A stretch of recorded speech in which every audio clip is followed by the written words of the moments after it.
The political rumor mill went into overdrive this week with stories of new possible contenders for the Democratic nomination for president. Billionaire businessman and former New York City Mayor Michael Bloomberg and former First Lady and Secretary of State Hillary Clinton are the most prominent names bandied about, but another sticks out for residents of the region, that of former Massachusetts Governor Deval Patrick. Having previously passed on entering the fray, it appears as though he's renewed interest. I sat down with political consultant Anthony Cignoli to find out just how serious Patrick may be and where the race for 2020 currently stands. I think it's very serious from what we're hearing from folks who are getting the calls, that are doing some of the preparation. Some of the people around him have literally been shut down from communication with anyone for days, so not taking a chance on talking to another operative or another player. The idea here is to do it, and to do it with some degree of stealth, though it's out there, and not to let any strategy out early, not to let anything happen or come out from around him that might indicate or exactly what he's doing, but also that can't be misconstrued just yet. Deval Patrick, not so much a politician as he is a strategist, I guess I would say. We've seen that in the past with him. He's carefully considering. Yeah. But he carefully considered this once already and strongly said no last December, and he cited the cruelty of the process for both him, his family, and himself. Yeah. What changed? What changed is that a lot of the process has already gone by. He did not have to participate in some of those early debates and some of the process. So you come in a little later, a little fresher. Certainly, though, some of the arguments made, best perhaps by Howard Dean, who's been through this before. How does the governor raise maybe $25 million in the next 100 days? How do you jump into all of these so-called, and where do you find the campaign operatives, the workers? They're already tied up in other presidentials or in congressional campaigns, or if you happen to be the former governor of Massachusetts, an awful lot of your base is working really hard right now already for Elizabeth Warren. Right. How do you get past all those challenges and obstacles? Certainly that's probably what they have had to weigh out. If he gets in, he's looked at that, and he's looking for the magic moment. That, how do you announce? What do you do? What catapults you into the top category here? Because there's no time to mess around with anybody that's in the number 5, 6, 7. You got to catapult into this thing quickly. How do you do that? You raised the point about money. What about name recognition? Clearly he has name recognition here in Massachusetts, arguably the East Coast between his work as Massachusetts governor, but also Bain Capital. Did that piece with Bain Capital really tip this and give him a little bit more of that national name recognition that he's going to need if he runs? He's been talking to circles of investors, significant money people, since he left the governorship. He's a player in that stratosphere, not just in the political operative stratosphere, political activist stratosphere. He's got the connections. Could he raise the money from those folks?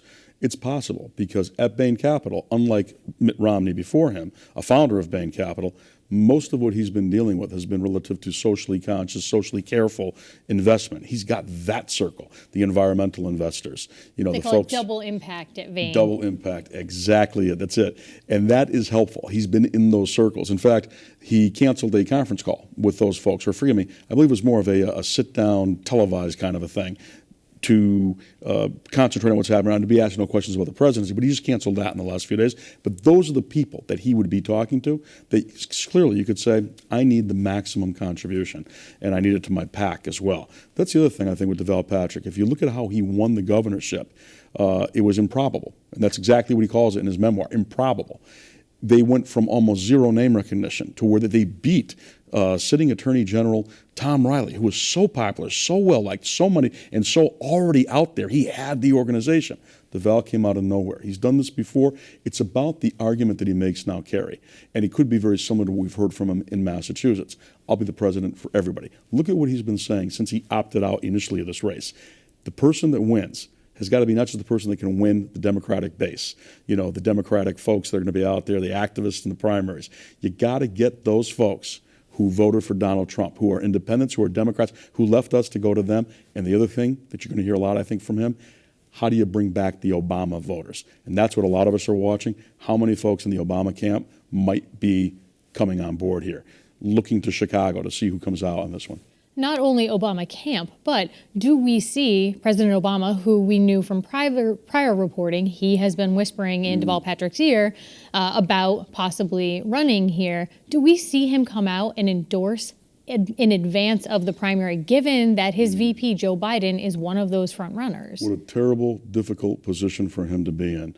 If he did that, that would be a death knell for Joe Biden, who's campaigning on the fact that he's got this closeness. And if you notice, the last 4 to 5 days of Biden's campaign, over and over, more than ever before, I was Barack Obama's vice president. I'm carrying that mantle because he knows this may be coming. This is real enough that the Biden people have already begun to react to this. And perhaps, too, because one of Biden's chief strategists is Massachusetts-based. So much comes through the Commonwealth in a presidential. It's stunning how many Massachusetts players are behind several of these campaigns, not just Warren.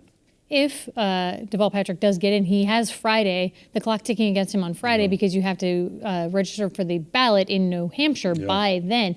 So when will he announce if he does? I think that's the announcement. You know, signing up is the reality. I think they do something sooner rather than later. My gut is that they have made a decision that they're going to do this. And if that is the case, you know, it's not just signing on in New Hampshire. You've got to be ready. You cannot avoid the media for the next 2 or 3 days.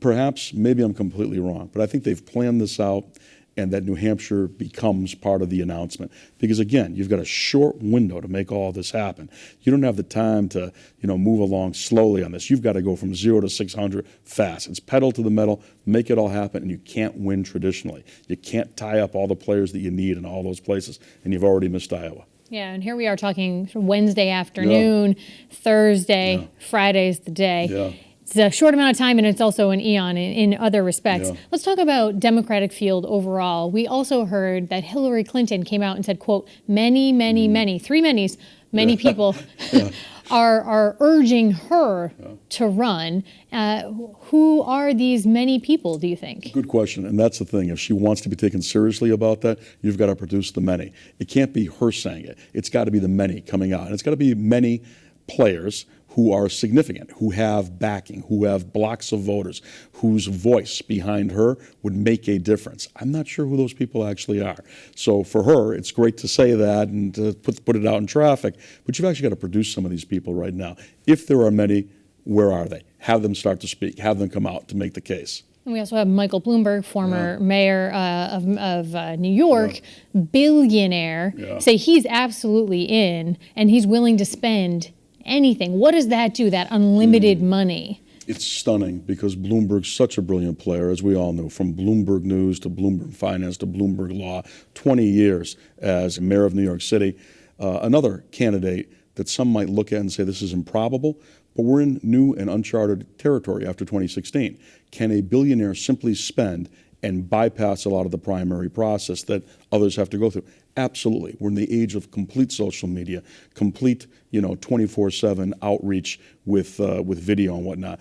Watch what he does in that regard. He's not going to be one, Bloomberg, that has to worry about where the Democratic operatives that know what to do in Ohio or New Hampshire. It's find me the very best for video, for messaging, for radio, for social media. And how does he, like Deval Patrick, make that case that this is about more than just beating Donald Trump? This is about what do we do to turn things around? What do we do to fix things? What's the vision for the future? These are two candidates that can perhaps say that, given what we've seen them do in their races past. And also interesting, we should note, Michael Bloomberg, former Republican. Astonishing. Isn't it good for you, that piece too? That's just an example of how wild all of this is and how much things change. Can Michael Bloomberg, a guy from New York, multi-billionaire, New York City kind of a guy, can he appeal in Ohio and Michigan? Well, maybe politics is perception and you find a way to do that. I don't know. Whether we're talking about Deval Patrick, Hillary Clinton, Michael Bloomberg, what do these three names now being tossed in the mix say about what they think about the current crop of Democratic primary contenders, which we are not short on? Yeah, that's the unfortunate thing here. That confuses the base. It gets folks even more willy-nilly and worried, which is typical of the Democratic Party to begin with, about do we have the right player. It really denigrates that type. It says that Biden doesn't have the wherewithal to win. It says that Warren and Bernie are way too far to the left. It makes that argument that's being made against them right now by Donald Trump and the Republicans, who are massively outspending the entire Democratic field. What's unfortunate is this comes when it does now. Had this been 3 or 4 or 5 weeks ago, it might have been viewed as, well, it's more fair game, so to speak. To do this now, in a week, while impeachment's ongoing, while we don't know what the impact is on the president, but to have to do it now because you've got to sign that book in New Hampshire and a couple of other states, That's what Bloomberg and Deval Patrick are up against.